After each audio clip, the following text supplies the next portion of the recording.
This is Hidden Killers Week in Review. A look back at the most prolific stories of the week. This is Hidden Killers with Tony Brueski. Here now, Tony Brueski. You ever fall into a rabbit hole online, and then after you've been in that rabbit hole for a while, you come out the other side wondering how humanity is still functioning? Yeah. That's why researching the Incel movement and the community is quite the rabbit hole. And it's one you want to get out of because it just feels icky inside. What began as a lonely internet forum for the romantically unsuccessful, it does have fairly innocent beginnings. And is actually started by a woman. And it's devolved into something that has absolutely nothing to do to its original intent. It's devolved into something very sinister. A digital wasteland where bitterness curdles into misogyny and isolation fuels ideology. Welcome to the world of involuntary celibates, everyone, or incels. It's a subculture that's no longer just sad or strange, but it's dangerous, very dangerous. And we're going to break down here in the next 4 episodes is what it's all about. Because we hear the term quite a bit, we talk about it quite a bit, because unfortunately, it seems a lot of the folks we end up following on this program that end up being killers seem to have tendencies of incels. So it's best to have an understanding of what it's all about. We're going to talk about Elliot Rodger, maybe the Roger inspiration for the Papa Roger of Brian Kohberger and the online persona. We're going to talk about what he did, what others have done in his name, and how this bizarre, dark, self-destructive disorder, because it ain't a lifestyle. It's a disorder. Does, and how to spot it before it's too late in those around you. So press subscribe wherever you're downloading podcasts so you don't miss any of our 4-part coverage on this. And also, let me know what you think in the comments section. So in this first episode of this series, we're going to be cracking open the festering underbelly of the incel world, its origins, its warped beliefs, its psychological roots, and why law enforcement is now calling it a domestic terror threat. If you thought this was just about guys not getting dates, well, buckle up. It is far, far more than just that. So, what is this? What is the incel movement? It's short for involuntary celibate, a term that once had a benign origin story. It was coined in the 1990s by a Canadian woman trying to create a supportive online space for people struggling with romantic rejection. Think of it as a early Reddit meets a therapy chat room. Vulnerable, awkward, human. But then the internet did what the internet does. It twisted vulnerability into venom. Over time, men, primarily young and heterosexual, dominated the space. The tone shifted from support to self-pity, from loneliness to loathing. What was once a shared pain point became a manifesto of entitlement and rage. Today's incel community largely resides in digital echo chambers, forums that exist out there. I'm not going to name them here, but they're out there. Certain threads on message board, obscure corners of Reddit before they were shut down, where users reinforce the belief that women are to blame for their misery. They believe the dating world is a rigid game where shallow women chase genetically superior men and the rest are left to rot. The modern incel doesn't seek connection or change, however. He wants validation for his resentment. Yeah, nothing like looking in yourself and saying, maybe it's me. Maybe there's something I'm doing that's making me not attractive to the opposite sex. Could it possibly be that? Nah, it's them.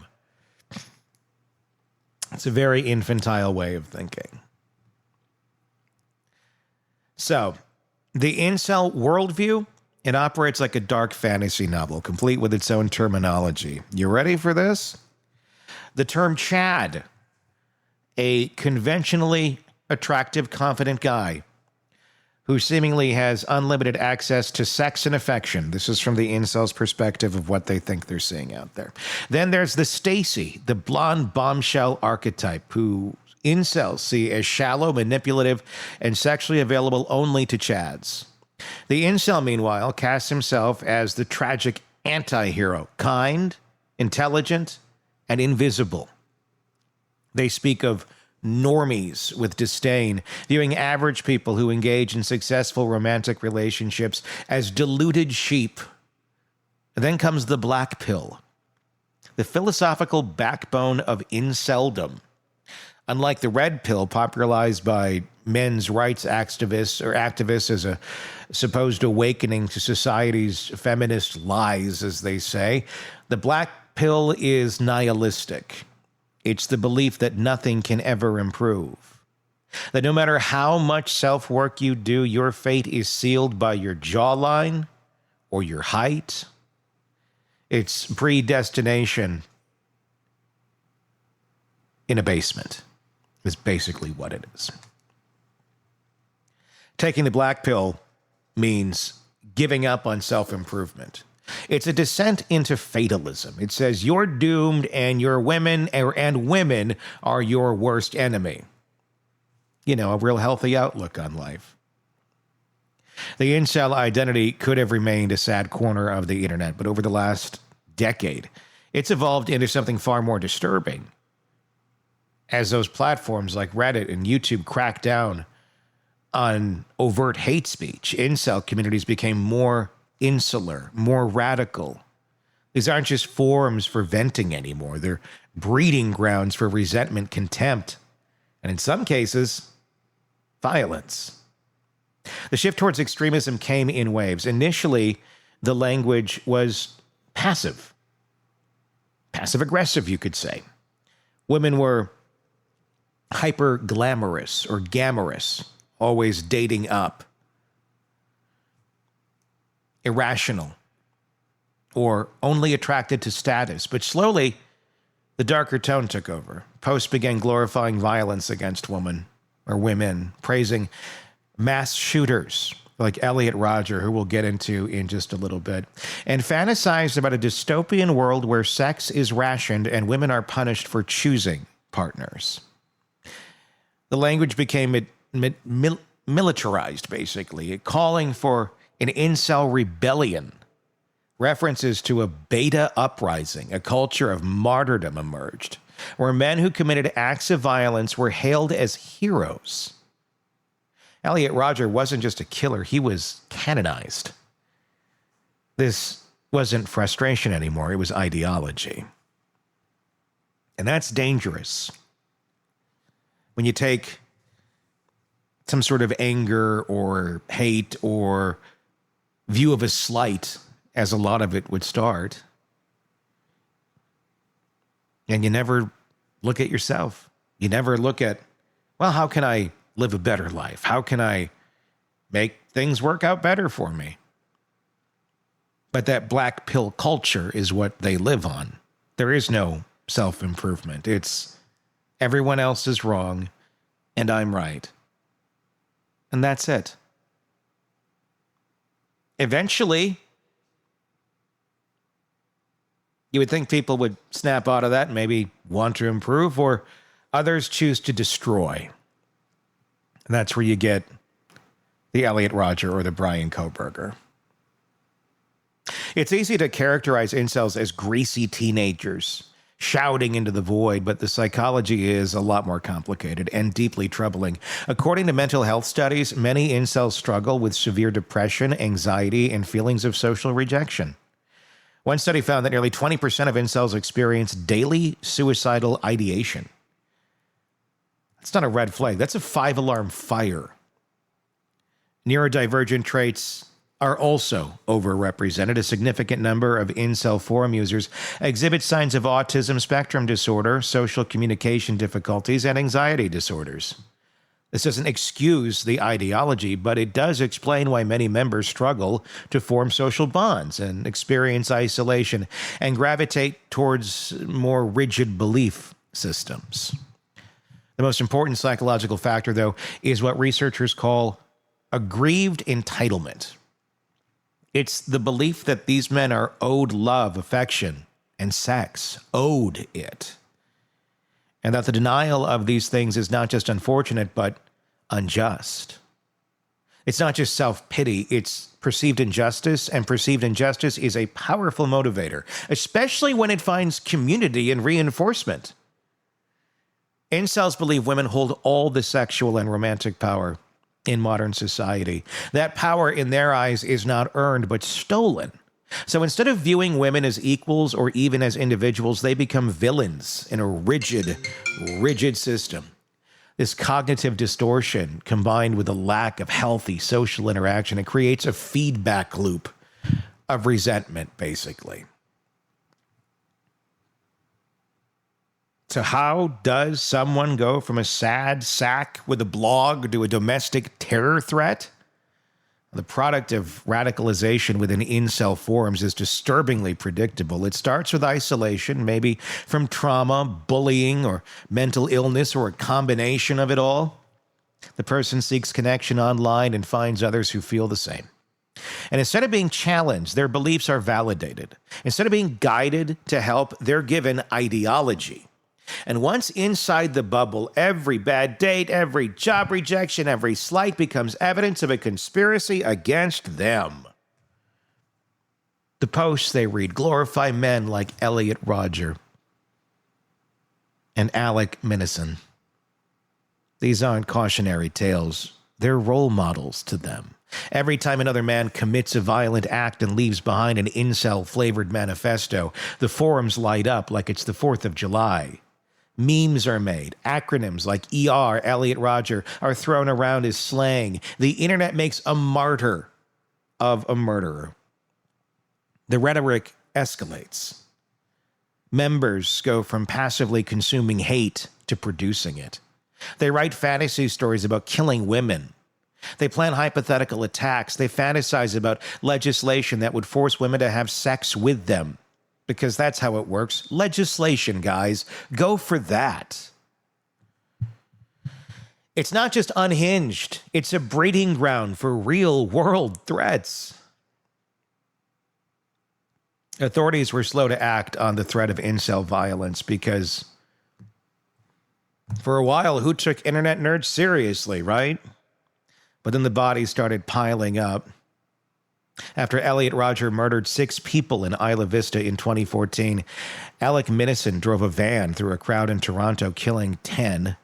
Scott Borelli walked into a yoga studio and opened fire. Chris Harper Mercer shot up his community college. All of them referenced incel ideology, either explicitly or through online activity. Eventually, law enforcement began to see a pattern. In 2020, Texas law enforcement issued a bulletin warning that incel ideology has the potential to eclipse other domestic threats. The U.S. Secret Service National Threat Assessment Center followed suit, identifying misogynistic extremism as a growing source of mass violence. Now, behavioral threat assessment is part of a playbook. Officers are trained to look for signs, obsessive messaging, idolization of violent figures, disturbing online activity. But the challenge remains. There's no clear profile. You can't predict who will snap. Some quietly plot. Others explore. And then they explode suddenly. The internet provides both the fuel and the anonymity to help them do it. not just about creepy forums. It's about real women who get harassed, stalked, and in some cases, killed. Like Kaylee Gonzalez, Madison Mogan, and Xana Kernodle. And the man, the Chad, as Brian Koberger likely saw him, Ethan Chapin. Collateral damage with rage.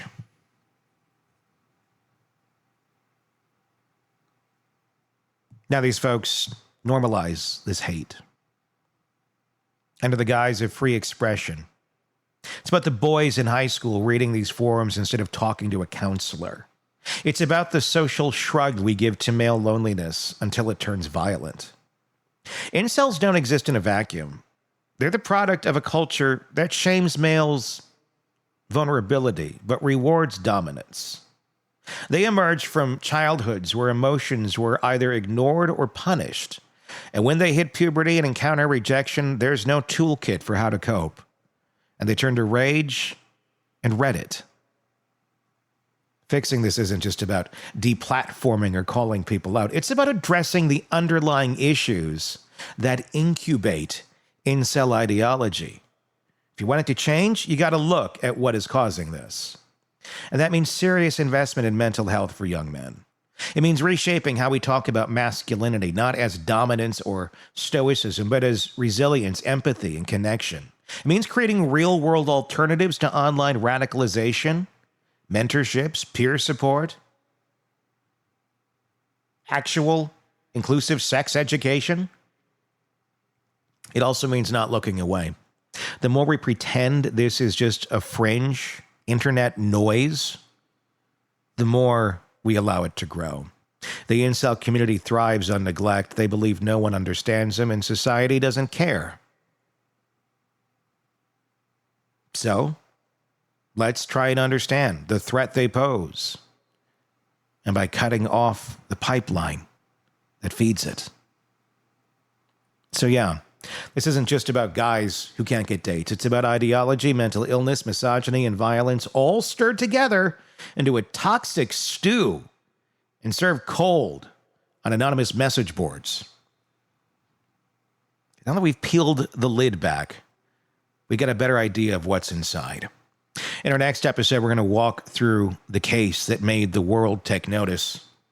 Elliot Rodger, who he was, what he believed, and how his self-made mythology launched an entire movement. And it's horrifying. There's your spoiler alert, everyone. Be sure to press subscribe so you don't miss our continuing coverage and our continuing exploring of the incel invasion. Be sure to let us know what your thoughts are in the comment section on YouTube. Just search Hidden Killers with Tony Brueski. Want more on this case and others? Then press subscribe now and don't miss a moment of true crime coverage from Tony Brueski and the Hidden Killers podcast.